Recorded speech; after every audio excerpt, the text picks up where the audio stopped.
with Aaron Cow. I throw balls far. You want good words? Data language. Talk real sports with a real man. Come after me! I'm a man! I'm 40! And now, here's the be-all, end-all, know-it-all of high school, college, and pro sports. Aaron Skinny Cow with the Skinny on Sports. We're talking about practice, man. I'm the MVP.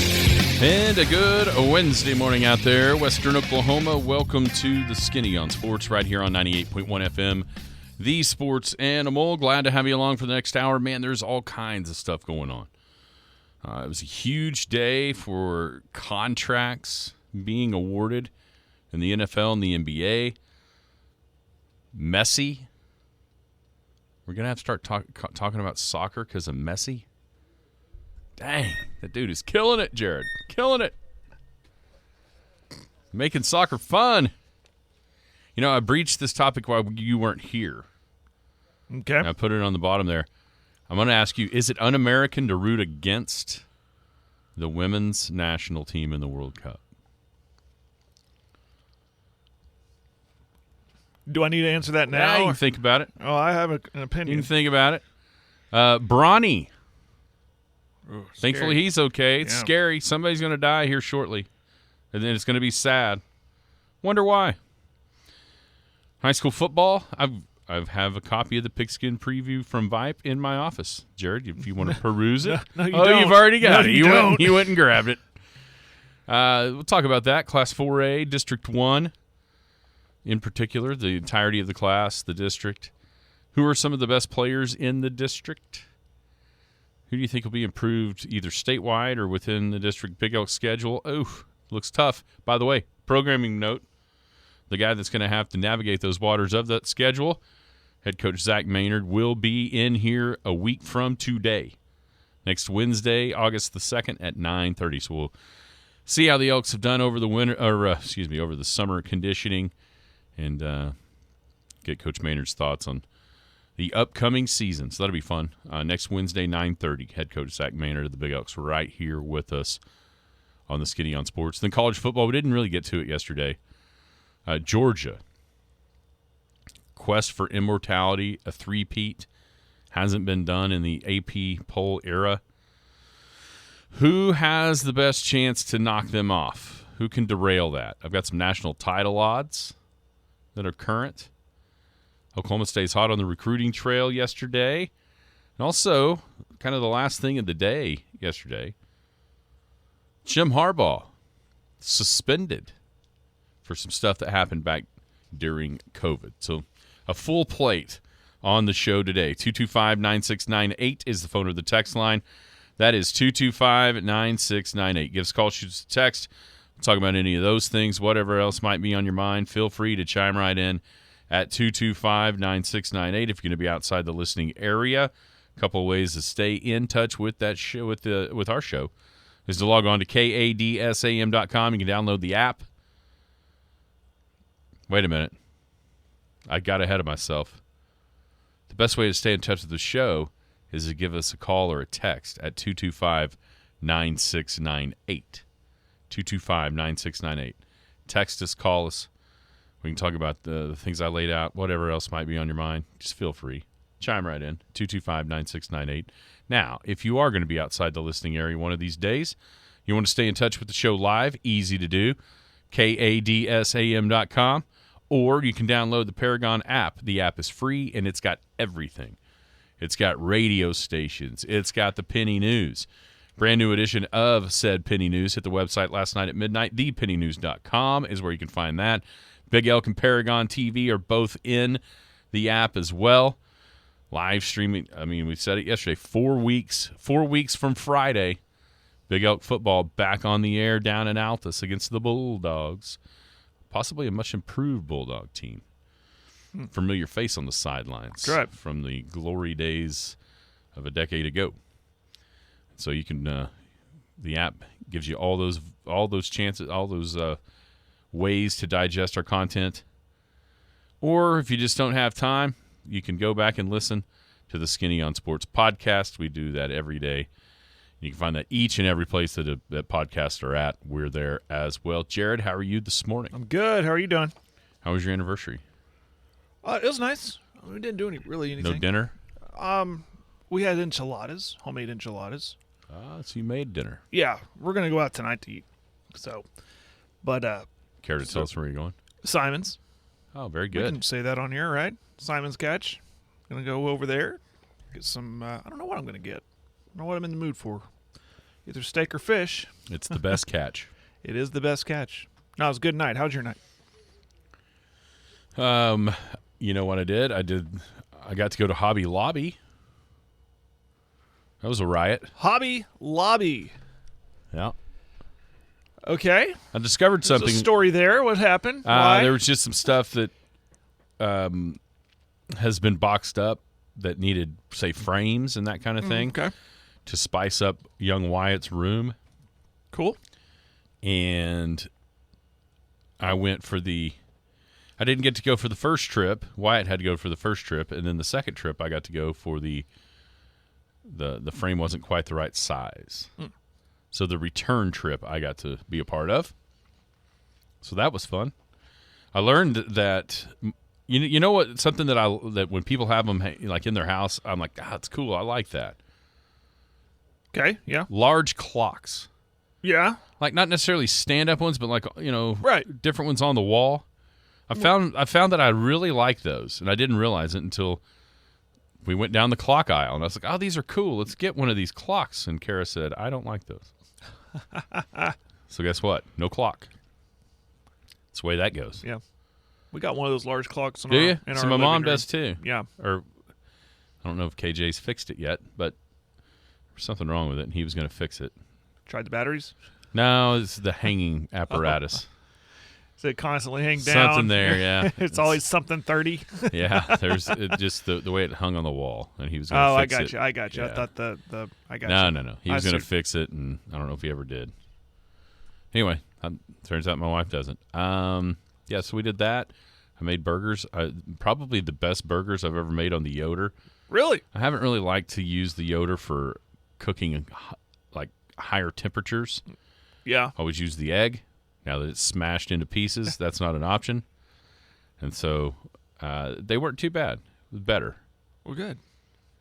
But good. I don't think I would venture into the steak territory yet. Not yet. I don't think so. I don't know if it's going to give a good enough sear. And I also need to check how many pellets it burned through. Right. If it did burn through a ton, maybe that can work. Yeah. And it can be an all-in-one cooker. Yeah. Maybe. Anyhow, that's what we did. Well, good. So college football, we didn't get to it yesterday. It's kind of breached the subject of Georgia and their dominance. Isn't it? It's crazy to me how fast this has happened. Because Kirby Smart got the job in 2016, leaving Alabama. It's amazing how fast he's created Alabama at Georgia. Just a handful of years, and he's winning national titles, and now I think in a lot of people's minds has supplanted Alabama as the premier program in the country. I don't know that I saw it coming that fast. Dabo and Clemson took their shot, and they were right there. I don't know if anybody ever truly kind of put them on the top of the mountain, just because those two teams are going back and forth a lot of those Well, it games. was the sustainability of it. I don't think anyone really believed it would sustain as long as Alabama's has. Georgia, you can see it lasting a while. So what's the difference? Dare I say SEC? Think that's it? They're in the South. I mean, they're right there in the is hotbed of Clemson. the recruiting. Well, not as South, but they're right there toe-to-toe with... I mean, their states literally touch each other. Well, I understand that, but you need look at the high schools in Georgia and Alabama in that area where they're recruiting and then it helps when you're winning at a high level and you can go up against Alabama and maybe Georgia, they just seem like the cool new hipper version of Alabama and they're winning at a dominant level. And it's the same formula, it feels like, that Nick Saban started a long time ago at Alabama, and for good reason, because Kirby Smart came from Alabama, and he's pretty much, I'm sure, taking that model and going, well, this is how they did it there. This is what we're going to do here. As a genius hire on Georgia's part, and it appears to be working. And like I said, I think the Clemson thing, it was I was like, okay, yeah, they're good, and they'd be toe-to-toe with Alabama. They won a couple, right? Mm-hmm. But I never really felt like it could be sustained for as long as, because some people were ready to go there, and I wasn't. So as far as Alabama, it was. So what makes Georgia different? Because Georgia and Clemson. I will go back to the SEC thing. I think that's a thing. Georgia and Clemson historically are very similar. Matter of fact, I think they won before these runs. I think their last national title was literally a year apart. Yeah, 80 and 81. I think so, yeah. Yeah. And they would drop a game. They would do the Clemsoning. Or the Georgia. Yeah. Yeah. That's what I'm saying. They're very similar programs. Yeah, that's true. Very similar. But without looking, I think Kirby, I'll tell you the difference. I think it's Kirby Smart is the difference. Yeah. Because he came from where it has been sustained. Mm-hmm. And I'm going to guess he is out recruiting Clemson. He's out recruiting everybody. Everybody, right. And that patch on the shoulder, the SEC patch, is a big reason for that. Really, I think so. I think if it's between a player going to Clemson or Georgia, we got SEC and we got SEC NIL. All that stuff. Yeah, Clemson's going to be an interesting one, though, because, I mean, it feels like they've dropped off the map and they've won 10 games. Oh, they still, they are. They're pretty people interesting. People forget they won the ACC last year. That's what I mean. But people kind of scoff at it because it's the ACC. See, that's where I think you'd have an easier time keeping it going, right? Because you've got to win 2 games a year. Yeah. Of course, you look at Georgia's schedule. Yeah, well, it's kind of the same way this year, at least. This year. But yeah, I think Kirby's a big part of that because he was with Saban. He understands it. He knows it. Maybe that helps Georgia sustain it at that highest of high levels a little bit better than what Clemson was able to do. So are you – but I know this isn't on the list, but are you ready – not to say – it's probably too drastic to say bury Alabama, but is their time done? This is a big year for them. Why? Because they are favorites in the West, and we all expect them to get into the SEC championship game. We all expect Georgia. I mean, it's almost everyone's writing that in. And that's a big thing. If Georgia wins, it's like, okay, now it's time to start throwing some dirt on Alabama. This is Georgia's conference now, and it's Georgia's. Yeah, okay, maybe. It's Georgia's but world, and everyone else. Guess what? They'll have to beat them again. Yeah, you're right. We already saw this. Yeah, 2 years ago. Georgia's you first said yesterday, Georgia, if they go undefeated, they can drop that SEC title game and still probably get a spot into the playoff. Could the same be said about Alabama? 1,000,000%. And by quite honestly, if it comes down to those two, well, I guess Georgia would have beat them, so that can't happen. But you look at Alabama's schedule, it's way harder than Georgia's. Yeah. It's not even close. I'm looking at it. So they host Texas. That is so much better a non-conference game than anything Georgia's got. They go to A&M. Both have Ole Miss. LSU. They both go to Auburn. They both play Tennessee. I mean, it's not even close. You put the Texas game, the A&M game, and then Arkansas, and, of course, LSU. Yeah, I mean, if it comes down to those two, which it's hard to imagine how it could, right? I guess maybe a scenario like that played out 2 years ago when Georgia was undefeated. Alabama beat them in the SEC title game. They both got in. But if there was 3 other undefeated teams at that time, I mean, it's hard to imagine. I get it, but still, there's not a lot of ways where it could come down to Alabama versus Georgia. Let me think about this. If there's two, there's one way for it to happen. For someone to be left out, like the loser be left out. Yeah, or they don't play. That's how you can compare them. Let's say LSU loses to Florida State. LSU beats Alabama. So both LSU and Alabama have one loss. Let's say Georgia is undefeated. Well, if they lose to LSU, then there's not a... Yeah, that's what it would be. It would be Bama versus Georgia for the second spot. Because LSU would be in. That could be a way it could happen. Yeah. That could be one way. But if they play, I guess my point is if they play, the winner's definitely in. And if they're both undefeated, they're probably both already in. But if it's like 2 years ago when Bama lost to A&M, but then beat Georgia, the OSU year, that would have been a huge argument. Would have been if OSU gets another fingernail width down in Jerry World, that would have been the argument. Bama or Oklahoma State. Oklahoma State would have had they both would have been conference champs. That was or Cincinnati, I guess maybe could have been thrown in there as well, a way to knock them out. But it didn't. It's not the way it happened. But it's just hard to imagine that because if they play undefeated, if they're both undefeated, it probably doesn't matter. Like the winner's the 1 seed, right, and the loser's the 2 or 3, depending on the rest of the country. And if one of them has a loss and gets a second loss, maybe that knocks them out. Anyway, I'm not throwing dirt on Alabama because as much as they were driving to win that game. Well, first off, they destroyed Georgia 2 years ago in the SEC title game. Just destroyed them,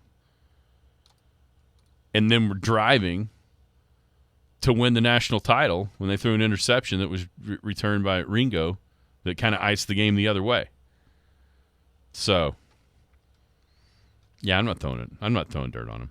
But I think it's interesting to see both of them have a glaring hole going into this year. Quarterback. Yeah, breaking in a new quarterback. I wonder. I think he was viewed as just a guy. I think Stetson Bennett's going to be a lot harder to replace than Georgia fans realize. Do you? I do. I think he's a good player. I think he's a very good player, especially in college. And I don't know that you just because you heavily recruited guys behind him, I don't know that means that they just step right in there and continue national championship winning football. Now, we may not know this until the SEC or until Tennessee in mid-November because of that, like I said, because of that schedule.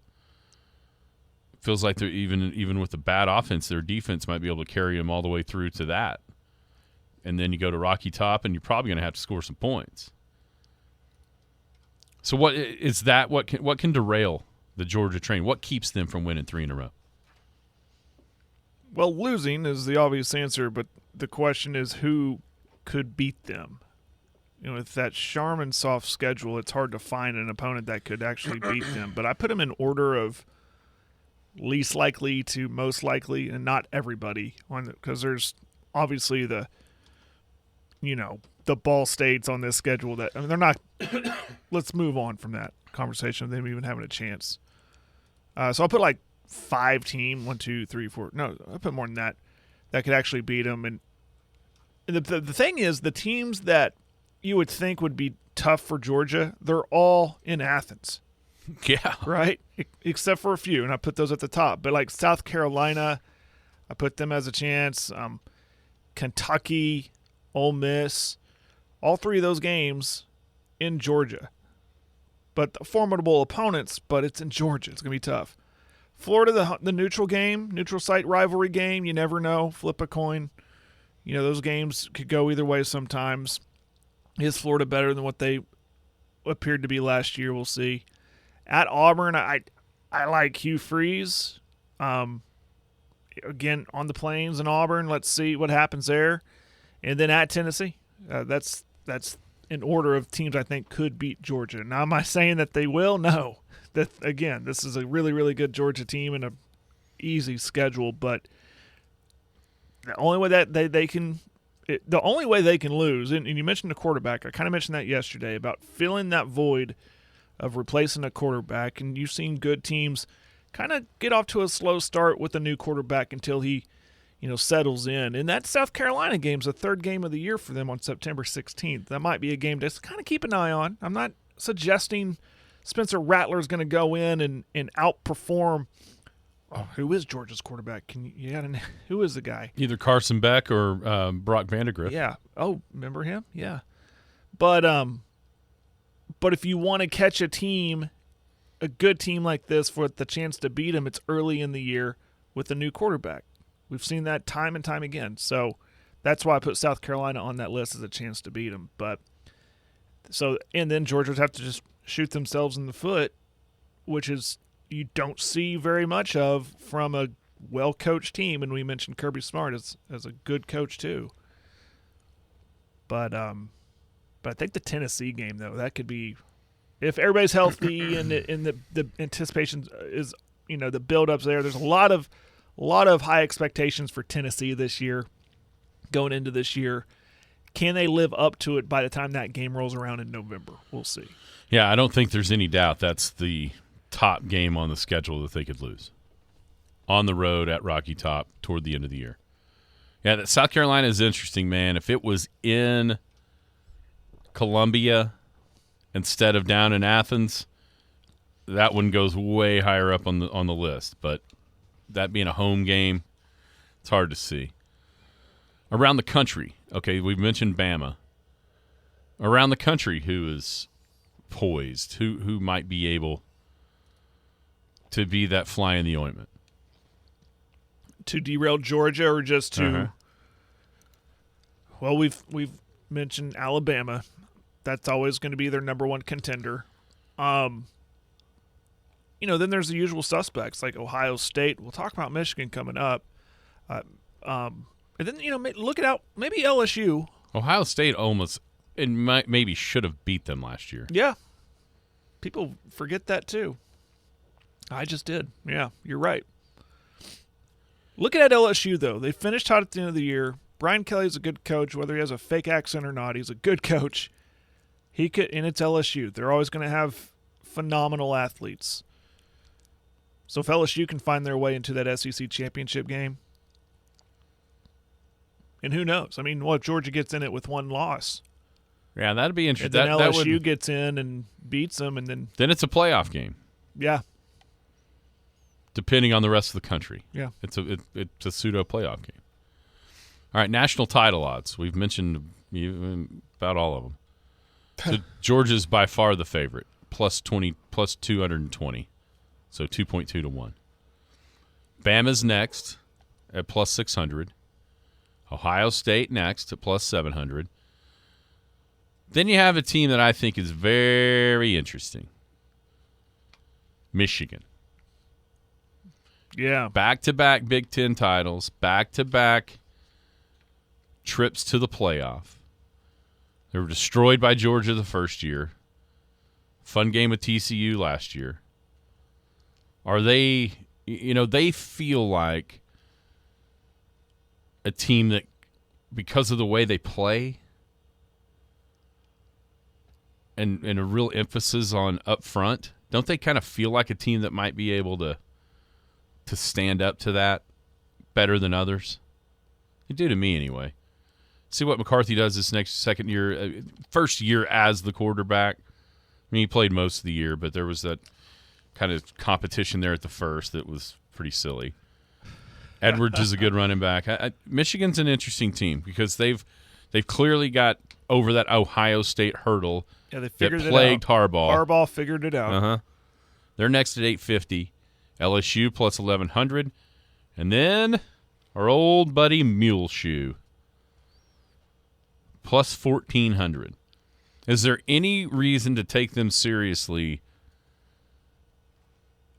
until we see that there is some sort of defense being played out in L.A. No, until they play defense.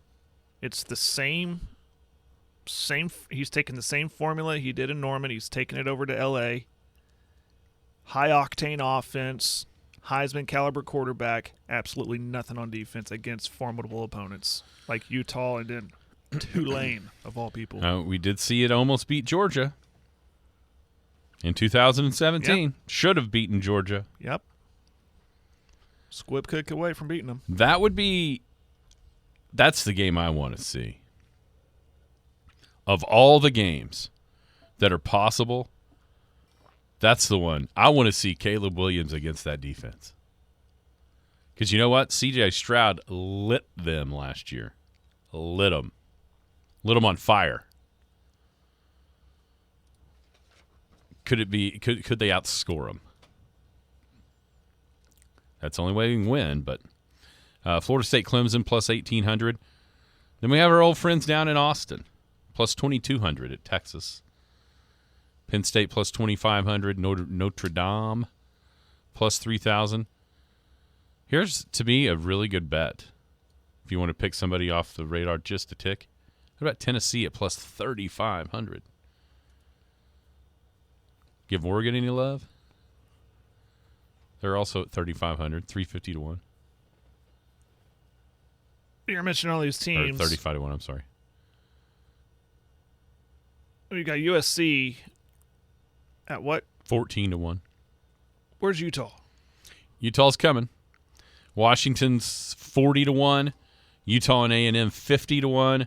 Oklahoma, Wisconsin 60 to 1. Yeah, I like the Pac-12 and well, I've mentioned this before, but all those quarterbacks in the Pac-12, I'm not going to say they're the best conference in the country, but they could be the funnest to watch. They're for sure, I think, going to be the most fun. With Penix, see what DJ can do in a different spot at Oregon State. Obviously, Caleb. Rising's back at Utah. Dante Moore, maybe. Is it finally not DTR at UCLA? Yeah, right. Freshman Dante Moore could be fun. Who's Oregon's quarterback? Bo Nix. That's right, Nix. Bo Nix. He came along nicely last year. I think the Pac-12 is going to be fun I think so. league. Sooners staying hot on the recruiting trail, beating Texas yesterday for 4-star interior offensive lineman Eugene Brooks. I have no idea how good Eugene Brooks is going to be, but you know what's intriguing about it to me is where he came from. That's what I was telling you yesterday when I looked Getting it up. into that high school at Sierra Canyon, they have players each and every year. So trying to maybe whittle a little pipeline into there is an interesting get. You know who else plays there? No. Bronny. Oh, is that the same school? Yeah, Sierra Canyon. Wow. So yeah, I mean, right there in Lincoln's backyard. That's what intrigued me. And I know you said it came down to OU in Texas, but he had offers from SC and some other West Coast school, Georgia. But, yeah, I think it's a bit. I mean, the 4-star, mainly from everything I've seen, a 4-star guy. So there's quality, there's potential there. And OU's been hot this month. It's been a good July for them. Thank you, Scott. Dakota's right. Offensive line has been the one place where it's been a little bit lacking. But that helps. And then Grant Brooks is another guy that's going to be announcing sometime soon. It looks like it's basically Oklahoma or Kansas State for that one. And then that'll kind of put a bow on that offensive line recruiting. Harbaugh suspended 4 games. You make anything of this? I guess he lied about some COVID stuff, some practicing during the investigation. They did some practicing or getting together they weren't supposed to do against the COVID restrictions. He lied about it. They suspended 4 games. Don't worry, Michigan fans. They're all at home, and it's a who's who of not very good teams. Like UNLV, East Carolina, Bowling Green, and Rutgers maybe are the 4. I don't make much of it. I don't either. It sounded like he worked with the NCAA. So, okay, I'll give you 4 games. Right. Let's just come to an agreement. Yeah, I did it. Whatever. I mean, there's worse things that someone could have done. It was one level 1 violation that jumped to level 1 from level – like what he did was a level 2 violation. Yeah. And then when he lied about it, it made it to level 1. What I did find interesting, and it's funny because Scott just put this on here. I saw it compared with Bill Self's punishment. Bill Self was also suspended 4 games. For Harbaugh, it's 33.3% of the season. For Self, it was like 13%. But you know what else is different? Bill Self had 5 level 1 charges against him. And it wasn't like this. It wasn't just because he didn't cooperate. Yeah. What a joke. Yeah. Anyway, college football. It's a your level of excitement 1 to 10. Oh, I'm getting there. It's 10 being the highest. Yeah. It's about a 7.5 right now. It's going to ramp up. Will it go? I said that's the question. Yeah. Will it go up? Yeah. How long will looking it? like one of the first games in like week 0, Navy and Notre Dame are playing in Ireland. They're going to play that game. See, I wondered about that because that was a game that got axed because of COVID, right? Yeah. So they picked that. So Navy versus Notre Dame in Ireland. Now I know they played one in Ireland. It was like Northwestern and Nebraska last year. Is that right? Something like that, yeah. But Notre Dame in Ireland. Come yeah. on. So yeah, I'll get excited when it gets closer. Did you see the first stop for game day? The Battle for Carolina. Do they have a name for that? South Carolina. I don't think that's unofficial. It's in Charlotte, South of North Carolina. Is that a neutral? Charlotte. Yeah. That's cool. I saw. Oh man, I'm gonna have to dig this up. Where they haven't been yet. Well, they've been to Washington State. They finally went there. There's like 6 places they haven't been. I'm gonna have to look that up and see. Test your knowledge. I would have no clue. And they're probably pretty obvious. Yeah, it seemed like there was like 3 Big Tens, a Big 12, a Pac-12, and an SEC maybe, or an ACC. God, I can't remember. Anyhow, we'll be back. Skinny on Sports right here on the Sports Animal. It's almost here. In motion is Patton. It's going to be that trap play to Garbarino up the middle. That's a 30, 35-40, 45-50, 45-40, 35-30, 25-20, 15, 10, 5, touchdown, Big Elks! Cooper Garbarino, 77 yards. We're closing in on the start of Big Elk football, which means Big Elk TV will be on the air before you know it. Wynn and Garza are the running backs. Jones under center. Austin, snap, turn, hand off to Wynn. Jaden piles toward. It's a touchdown for the Big Elks. You'll be able to watch and see if Coach Maynard's brown and white clad Elks can continue their winning ways. Snap back, play action, lobs it toward the end zone. He's got a man. It's a touchdown for the Big Elks.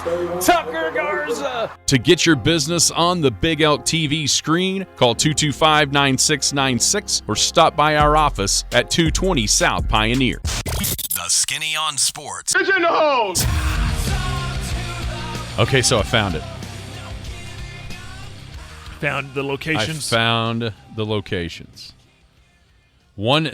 So an article written about this last year. There was the Big 12. There was a Big 12 school, but that went away a year ago. Do you remember what game? They've been to Manhattan. They've been to Waco. I don't remember what game. Kansas and TCU. They went to KU. They had never been to KU, but they were there for the TCU game. Never been to Lawrence. Okay, so there is one Pac-12, 1, 2, 3 Big Tens, and 1, 2, 3 ACCs. So a Pac-12, 3 Big Tens, and 3 ACCs that College Game Day has never been to. Give us your guesses. 225-9698. Jared can give us his guesses. Is the Pac-12 Boulder? No. Is it one of the Arizonas? No. Is it? They've been to Salt Lake City, haven't they? Yeah.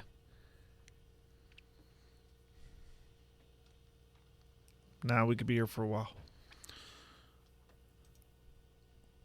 Trivia question is, there are 7 schools that College Game Day has never attended, has never been at for a game.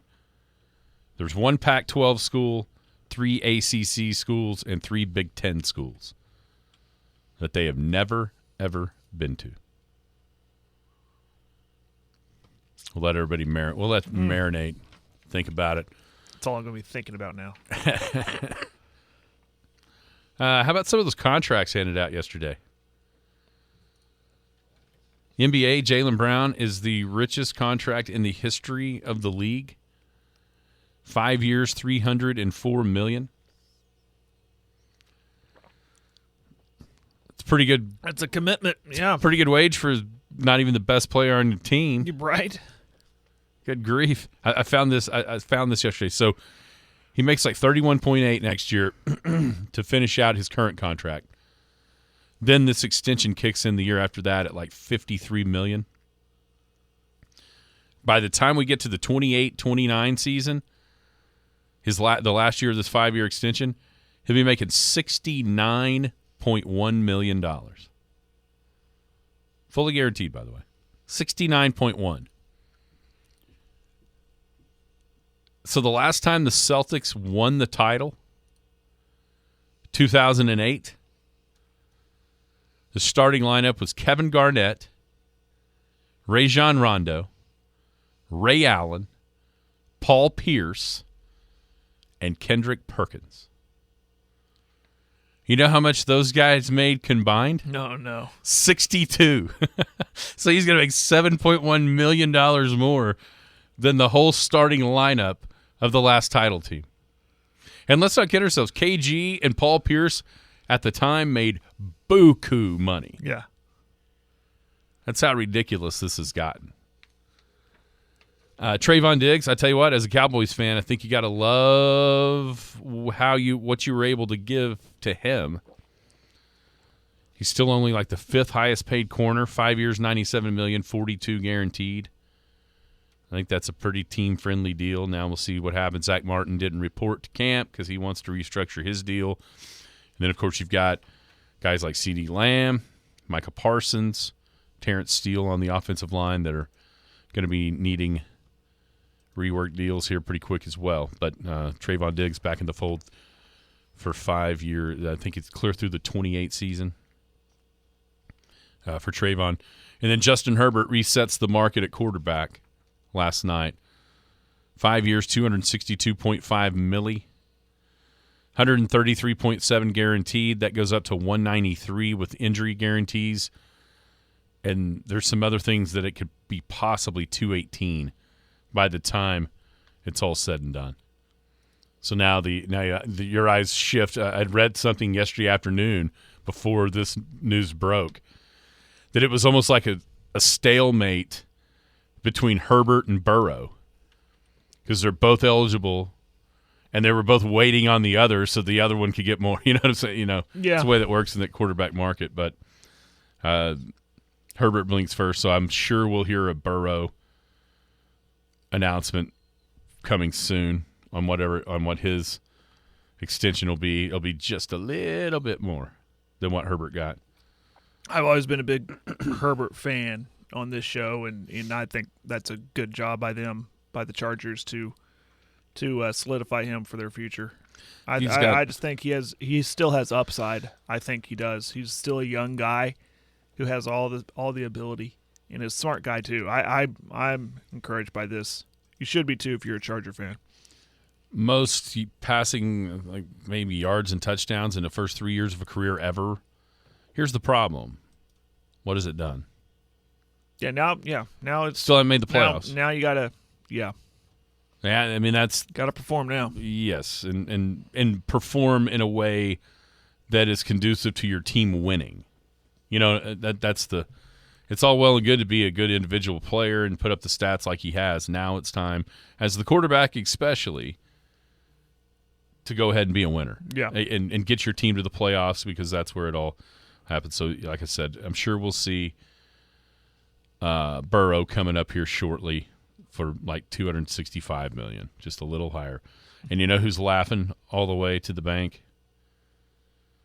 Who's that? The Chiefs.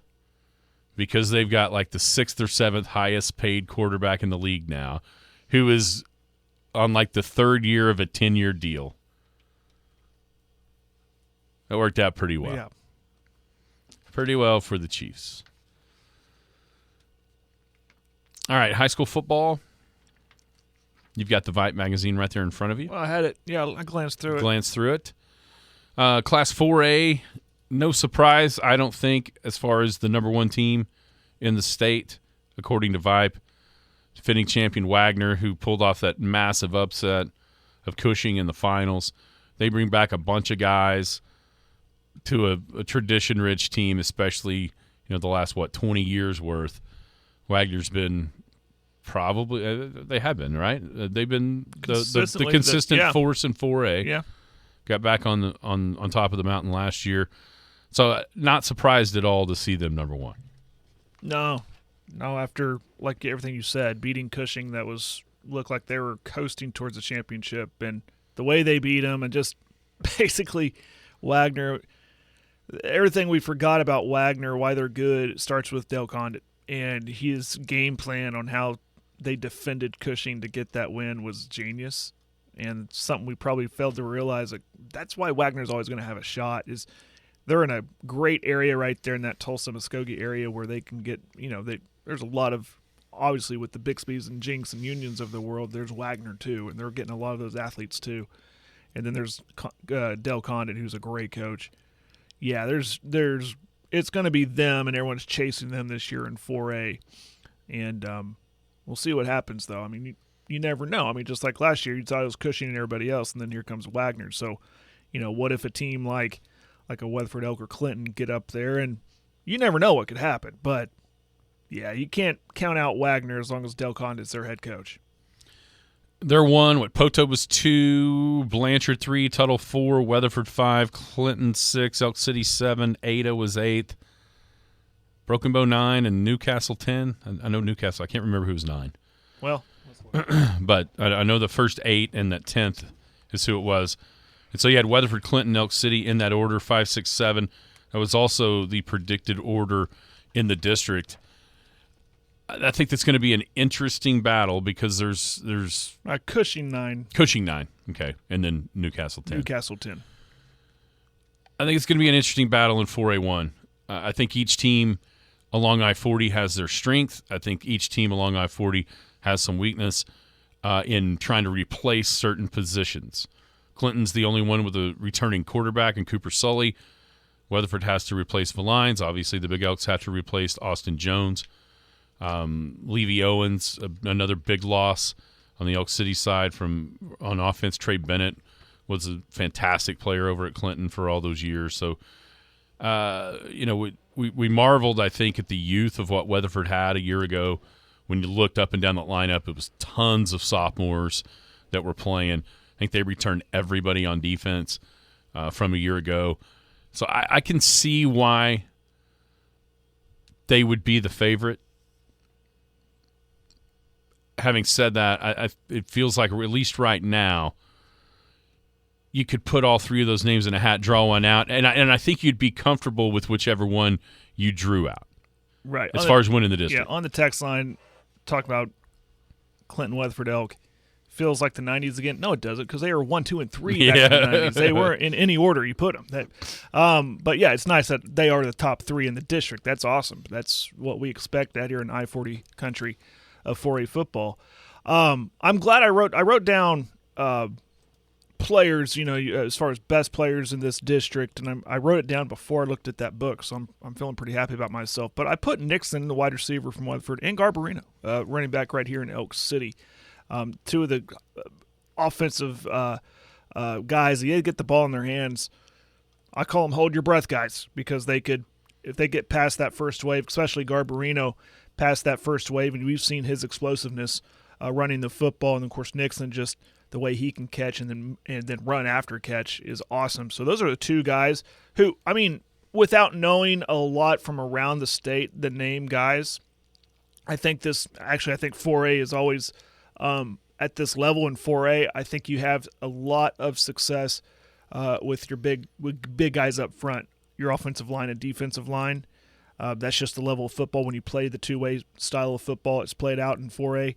But without knowing a bunch of the other guys in the state, those two guys, I think, could be one of the best offensive players in the state, in Nixon and Garbarino. Yeah, in 4A. There's actually tons of really kind of high-end talent in 4A. Nixon holds OU offers, I think, in one of the early releases of top 100s. He was in the top 30 nationally, not just statewide, nationally. Right. So that's obviously a high-end dude there. Dax Collins at Poto, the running back, I think he committed to Tulsa. You've got Alex Shield Knight. He kind of burst on the scene in that Cushing game in a lot of ways. Defensively, tight end down at Wagner. I think he's a guy that's going to be a D1 type level recruit. McAdoo at Tuttle is a scary, scary dude. Whitfield at Broken Bow is another scary dude, along with Coop. And those two I obviously wrote down, best players in the district. I'll tell you a guy that I think, because the team wasn't as good as it has been, but he really was. I thought he was pretty impressive when watching him in the game that we saw, was Connor Muldowney down at Cache, a running back, kind of a taller kid, played linebacker as well. I thought he kind of jumped out at you a little bit with his skills. Zayden Collins over at Clinton, also Contavian Hill. Those two guys, I mean, Contavian Hill is as electric as anybody. He's just got to hold on to the ball. We saw that in the game here. A couple of times where he had a chance to really get loose and then fumble the football.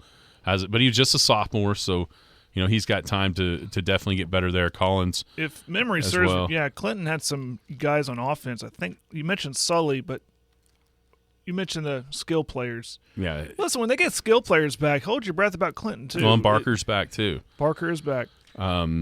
And then his team wasn't very good, but I thought Ace Long, for a freshman up at Woodward, the running back, I thought he was pretty good too.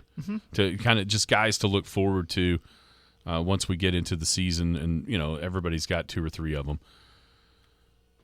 Who do you think, either in the state of Oklahoma in 4A or maybe just in this district, do you got anybody that you think will be improved, or who maybe kind of falls down a notch? Well, I think the obvious answer of a team that's going to fall off is Cushing. With everybody that it's just natural, right? That everybody that they've lost. So I'm just going to put them there. Nothing against them. It's just how it works. You graduate so much of that team that was building up to last year. I mean, they almost virtually graduated everybody that started. So you're going to see a fall off there. I think improved, and here we are again. Weatherford, a lot of those guys, they played Elk City tough. They had a chance to – they were in the fight for the district title late in the season up until that Elk City game. And then we've mentioned Nixon and mentioned a lot of the sophomores that are now juniors. The defense is going to be incredibly solid. So I think they could be a team. They got in preseason 5 in this magazine. They can make some noise too. Absolutely. So I could see them being improved from last year. When compared to last year, I could see them being a lot better.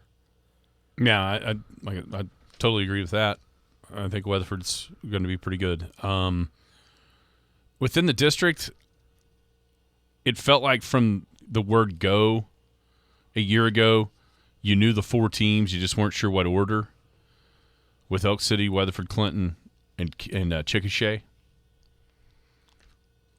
Chickasha loses Murphy. They lose some of the offensive linemen. They do have Robinson back, the big giant, number 78, I think was his number. He's probably one of the better players in 4A District 1 as well. But I think that last spot is open for sure within the district. And I have a feeling you might see Cash grab that back. I think Woodward may still be a year away. They're still really, really young. I have a feeling you may see Cash in the playoffs in Class 4A this year. And then, man, the schedule for the Brown and White. Oof. Mentioned Clinton and Weatherford 5 and 6 in 4A in Oklahoma. You got the number 1 team in Class 5A, defending state champion Carl Albert coming out here. We talked about them and the talent that they're going to have on the field with, 5 or 6 guys that already hold Oklahoma offers. Not just D1, but like OU level offers. Like OU's JV team we're going up against. There's a lot of attention there from Norman. I think you're looking at you're going to see a team out here on Big Elk Stadium that night that is top 5 in Oklahoma, period. Maybe top 3 any class. Absolutely. I mean, I think that there was a power poll of all teams. I mean, you had Bixby. I would almost put Carl Albert 2, then like Stillwater 3. I don't know. No. James will be in there somewhere. Up there. Yeah. I think you're looking at least a top 5 team in Oklahoma, any class, when Carl Albert comes. And then the week before that, you go out to what I've seen in the preseason poll, Class 3A, number 3, Canadian. I mean, that was probably the best game of the year last year. They were state runner-up in state semifinalists, 3A Division II in Texas. Yeah. Yeah. Yeah. Hey, you don't get better by playing. No offense, but the Guymans of the world. You got to play You got to play these teams. I did see that Guyman is on Clinton's schedule for the first time in years. Because it's a 7-game district or 7 district, so that it fills a open spot for him. Clinton. Mm-hmm. Yeah, everybody. When you look down, everybody's because Guyman is independent, or they're not a part of the OSSA anymore. Yeah, when you look down everybody's schedule, you've got there's a weird game mixed in there, and that's where the Western Heights district game would have been, and it's replaced by some. It's just kind of funny to see some of those games pop up. What's a familiar 7 foe? I'm looking at Clinton's schedule now. It's a familiar foe for him. I mean, Guyman was in 4A1 forever. Yeah, I think it said they hadn't played since 2011. It's the last time that Guyman and Clinton have tangled. Wow. Clinton's won 19 in a row. You mentioned Elk Clinton's City's got a tough one. At Kingfisher. He's kind of dropped off. They're not even top 10 3A. Hosting McGinnis, hosting Heritage Hall. Yeah, their schedule is weird again. Instead of being backloaded with all the home games, it's front-loaded. Yep. And then they're on the road basically the entire last half of the season. Last year we kept on waiting for them to play a home game, and then they played the last 4 or 5 at home. They open at Kingfisher, and then the next 1, 2, 3, 4, 5, 4, are at home. Mm-hmm.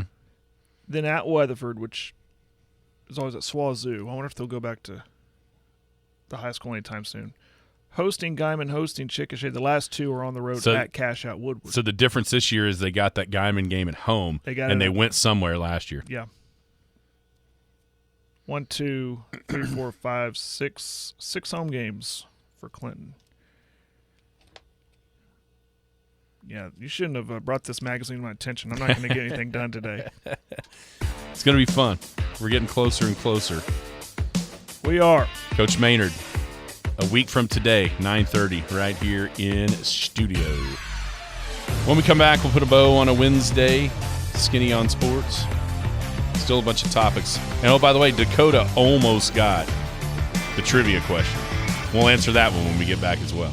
It's almost here. In motion is Patton. It's going to be that trap play to Garbarino up the middle. That's a 30, 35-40, 45-50, 45-40, 35-30, 25-20, 15, 10, 5. Touchdown, Big Elks!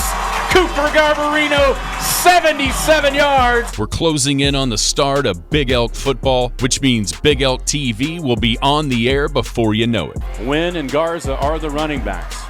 Jones under center.